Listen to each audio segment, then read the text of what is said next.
Hi guys, welcome back to Girls Expert. இந்த வீடியோவில் நம்ம பார்த்தீங்கன்னா விஜய் டிவியில் 2 serials coming Monday repeated change பண்ணியிருக்காங்க. ஸோ அதை பற்றின அப்டேட்டாக இந்த வீடியோவில் நம்ம ஷேர் பண்ண போகிறோம். எஸ்பெஷலி விஜய் டிவியில் ஒரு 2-3 சீரியல்ஸ் வந்துட்டுருக்கு. வியூவர்ஸ் எல்லாமே வெயிட் பண்ணிகிட்டு இருக்கீங்க. நம்மளும் அப்டேட் ஷேர் பண்ணியாச்சு. இன்னுமே ஒரு சூப்பரான அப்டேட் இருக்குது, அதை நான் நெக்ஸ்ட் வீடியோ ஷேர் பண்ணுறேன்.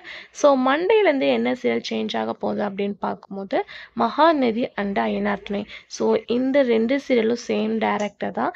2 சீரியலுமே வேறு லெவல் ஹிட்டாக போயிட்டுருக்கு. இதில் மகாநதி கம்மிங் மண்டே ரிப்பீட்டட் அப்படின்னு பார்க்கும்போது லெவல் 30 ஃபிக்ஸ் பண்ணியிருக்காங்க. ஐயனார் துணை 12 PM சூஸ் பண்ணியிருக்காங்க. ஸோ இந்த 2 சீரியலும் மண்டேலேருந்து வாட்ச் பண்ண போகிறீங்க ரிப்பீட்டர்ஸ். ஸோ டிஆர் ரேட்டிங் எந்த மாதிரி வருது அப்படின்றத வெயிட் பண்ணி பார்க்கலாம். அதுக்கு ஆஃப்டர் இப்போ நியூவாக ரிலீஸ் பண்ண சீரியலும் ஒன்று தான், தெரிஞ்சலே மெல்ல பேசு. ஆல்ரெடி அந்த சீரியல் ஆக்ட் பண்ண ஆக்டர்ஸோட நிஜ பேர்கள் நான் ஷேர் பண்ணியிருக்கேன். மறக்காமல் விசிட் பண்ணி பாருங்கள். இதே மாதிரி வீடியோக்கு நம்மளோட சேனலை சப்ஸ்கிரைப் பண்ணிக்கோங்க.